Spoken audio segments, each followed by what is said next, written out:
बातमी आहे पिंपरीमधल्या मोशी दुर्घटनेसंदर्भातली। या दुर्घटनेला 72 तास उलटून गेलेत।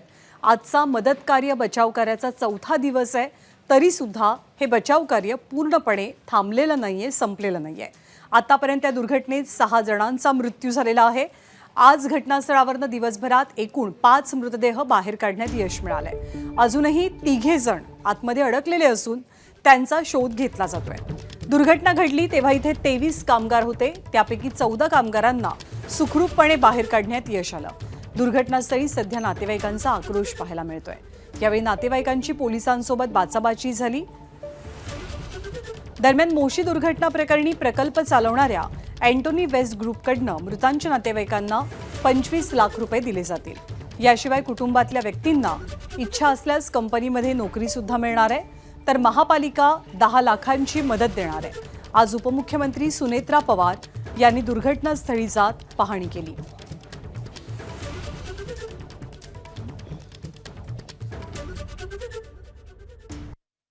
अँटोनी त्यांनी जाहीर केले की ते 25 लाख रुपये देणार आहेत। सर्व मृत व्यक्ती त्या घरातील विद्यार्थ्यांना शिक्षण देणार आहेत, शिक्षणाचा सर्व खर्च करणार आहे।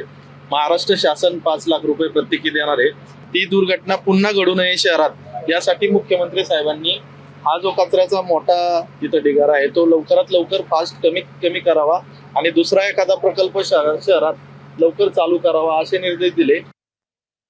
कचऱ्याच्या ढिगातून विषारी वायूचा पण संसर्ग असल्यामुळे त्याला वेळ लागतोय। पावसाचे दिवस असल्यामुळे पाऊसही आहे, या दोन्ही गोष्टीमुळे ह्या गोष्टींना जरासा वेळ लागत होता, त्यामुळे नातेवाईक संतप्त होते, पण त्यांनाही मी आता समजवलेलं आहे।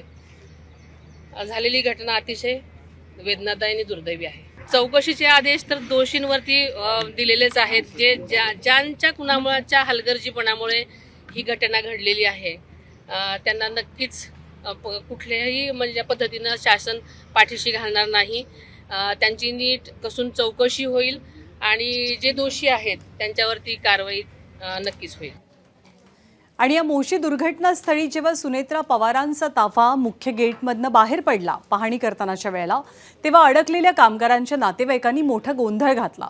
सुनेत्रा पवारांनी दुर्घटनास्थळी असलेल्या नातेवाईकांशी संवाद साधला, मात्र मुख्य गेटवरती असलेल्या नातेवाईकांना त्यांच्याशी बोलायचं होतं, पण ताफा निघून गेल्यामुळे संतप्त नातेवाईकांनी गेटवर काही काळ गोंधळ घातल्याचं चित्र होतं।